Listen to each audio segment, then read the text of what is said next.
শিল্পাঞ্চলকে শেষ করেছে আগের সরকার। দুর্গাপুরের প্রশাসনিক বৈঠক থেকে শিল্প ফেরানোর বড় বার্তা মুখ্যমন্ত্রীর। শুনে নেব মুখ্যমন্ত্রী শুভেন্দু অধিকারী কি বলেছেন। আসল দোষীদের আড়াল করে চূড়ান্তভাবে যে নিয়ম, যে আইন নিজের হাতে তুলে নিয়ে সমস্ত শুধু অভয়া বা অভয়ার গ্রিন আসানসোল, ক্লিন আসানসোল।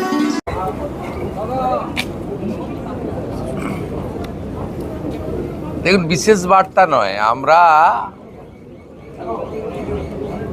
মূলত নবনির্বাচিত বিধায়কদের সঙ্গে প্রশাসনের সমন্বয়কে জোর দিয়েছি। আমরা জোর দিয়েছি উন্নয়নে, এবং অধিকাংশ গ্রাম পঞ্চায়েত এবং পৌরসভার লোকেরা পালিয়ে গেছে, কেউ তাদের তাড়িয়েও দেয়নি।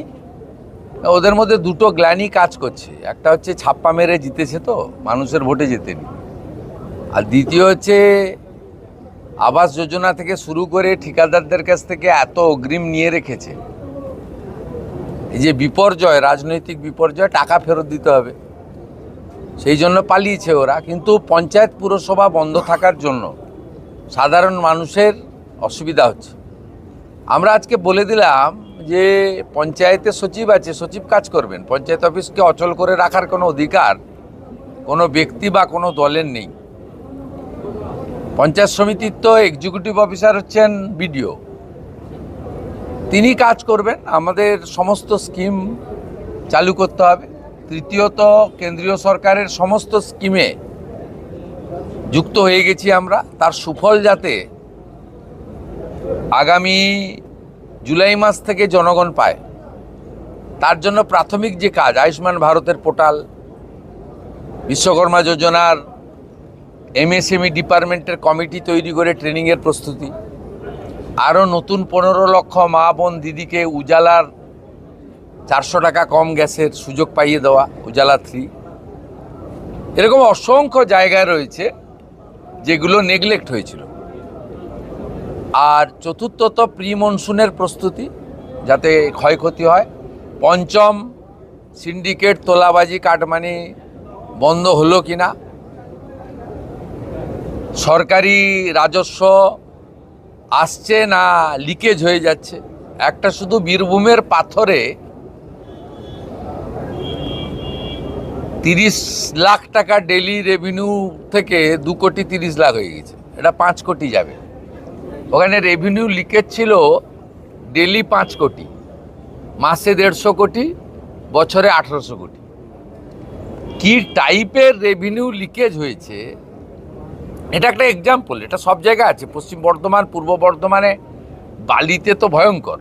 সাথে সাথে এটাও আমরা বলে দিয়েছি, প্রয়োজন হলে বালির রেট বেঁধে দিন, যাতে এই অবৈধ ঘাট বন্ধের সুযোগ নিয়ে সোনামুখীতে 8,000-এর বালি 16,000 বলছে, যাতে সাধারণ গরিব মানুষের কাছে বিজেপি সরকারের ভাবমূর্তি খারাপ হয়, এই চক্রও কাজ করছে।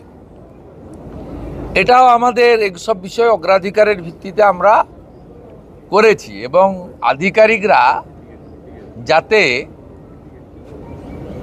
মেসেজ পেয়ে যায় যে সরকার কি চাইছে, সেই জন্যই তড়িঘড়ি করে এই মিটিং। এইরকম মিটিং আরও কয়েকটা হবে, যাতে আমরা সম্পূর্ণ করে দিতে পারি গোটা রাজ্যকে। এবং আজকে আমরা এখানে এই জোনে মোট 57টা সিট রয়েছে। 50 জন বিজেপির এমএলএ, 50 জনই এসছেন, ইনক্লুডিং মাই মিনিস্টার্স কলিগ। 7 জন টিএমসির এমএলএকে আমরা ডেকেছিলাম। কালকে মুরারইর এমএলএ আমাকে মেসেজ করেছিল যে আমি আসবো, সম্ভবত আসেনি না, ঠিক আছে। তা আগে 5 বছর মমতা ব্যানার্জি আমাদের ডাকতেন না, বর্তমান বিজেপির মুখ্যমন্ত্রী ওনাদের ডেকেছেন। আগে বিজেপির এমপিদের ফোন ধরতো না বিডিওরা, ডিএম তো দূরের কথা, দিশার মিটিং হতো না। আমাদের 2 এমপিকে আমরা মঞ্চে বসিয়েছি, তাদেরকেও যুক্ত করেছি। যেখানে যেখানে বিজেপির এমপি আছে তাকেও যুক্ত করতে হবে। তারা দিল্লি থেকে টাকা নিয়ে আসবে, এনএইচের স্কিম, রেলের স্কিম সব ওরা দায়িত্ব নিয়ে আসবে। ডবল ইঞ্জিনের সুফল আমরা মানুষকে পৌঁছে দিতে চাই।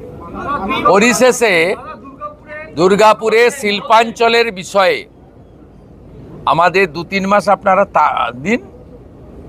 এখানে লক্ষণ ঘোড়াই, চন্দ্রশেখর ব্যানার্জি, আমাদের পার্থ ঘোষ, বিজন মুখার্জি, অগ্নিমিত্রা পাল, কৃষ্ণেন্দু মুখার্জি, ডক্টর অজয় পোদ্দার, জিতেন তিওয়ারি, আমাদের সবাই বলেছেন যে একদম আসানসোল, চিত্তরঞ্জন, অন্ডাল থেকে দুর্গাপুর পর্যন্ত এটাকে প্রায় খরা করে দিয়েছে।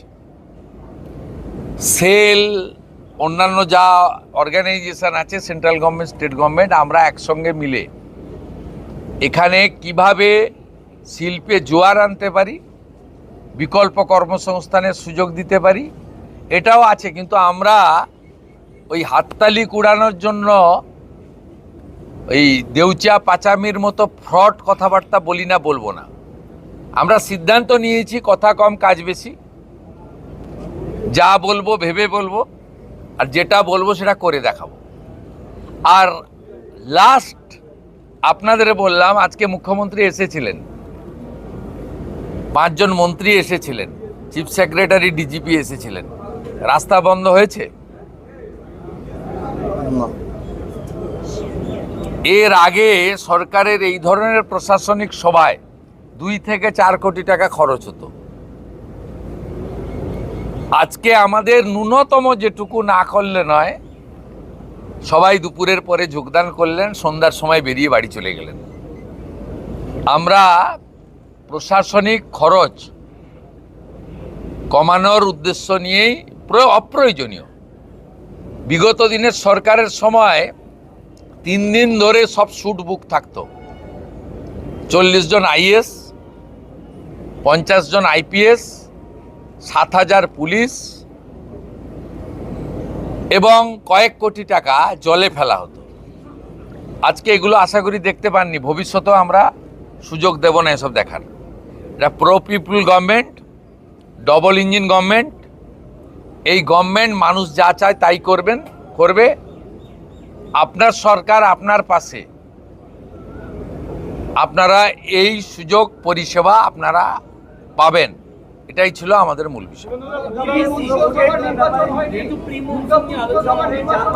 আমাদের ইতিমধ্যে নবান্নতে ডিবিসির চেয়ারম্যান আইএস সুরেশ কুমারকে রেখে মিটিং হয়ে গেছে, কোঅর্ডিনেশন মিটিংও হয়ে গেছে। আমরা 5টা জোনে ভাগ করেছি। এমনি সব জায়গায় বিডিও এসডিওরা ইরিগেশনকে নিয়ে করবে, 5টা জোনে ভাগ করেছি আমরা। নিম্ন দামোদর, ঘাটাল, কান্দি, মালদা, উত্তরবঙ্গ, 5টা জোনে বিভিন্নভাবে ভাগ করা হয়েছে, যেখানে এই জলে মনসুনের সময় বিগত দিনে ঘটনাগুলো ঘটে এবং মানুষ কষ্ট পায়। আমরা এক্ষুনি 100% সলিউশন করতে পারবো না, কারণ আমরা একদম খুব অল্প সময়ের জন্য দায়িত্ব নিয়েছি। কিন্তু সরকার ক্যালাস সরকার হবে না।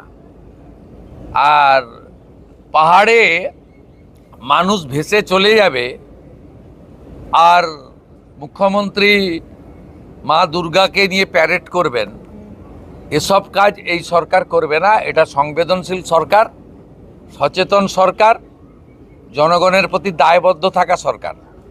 তার জন্য প্রি মনসুনের যা যা কাজ করা উচিত আমাদের ক্যাপাসিটির মধ্যে আছে, আমরা স্টার্ট করে দিয়েছি। Don't get worried. আমার এভাবে বলা উচিত নয়, ভোট কখন হবে